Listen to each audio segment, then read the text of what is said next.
Rakyat Kabupaten Birun berpemenang DPRK atau DPRA bermenang untuk dia terpusau perkara perdamaian yang tanggungjawab Neo Bangsa Aceh yang dalam terpusau. Yang harapan kamu dari Partai Aceh. Target meyakinkan masyarakat Birun apa kiat-kiat dari pihak sendiri.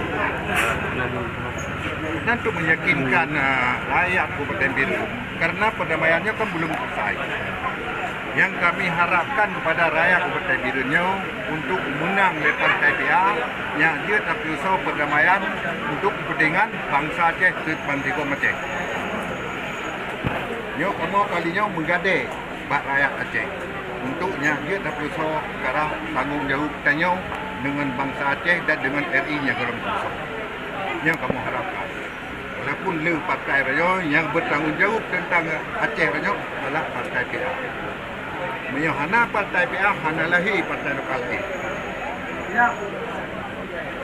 Hari ini berapa caleg yang targetkan?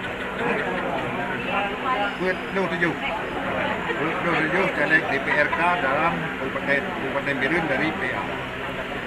6 tampil. Target kursi ini. Target yang kena kursi 10. Kamu harapkan rakyat Birun kursi PA-nya boleh lebihnya dia terpusau kanun-kanun yang golong terpusau dan penyanyian perdamaian yang golong terpusau. Ini yang terharap rakyat Kabupaten Birun.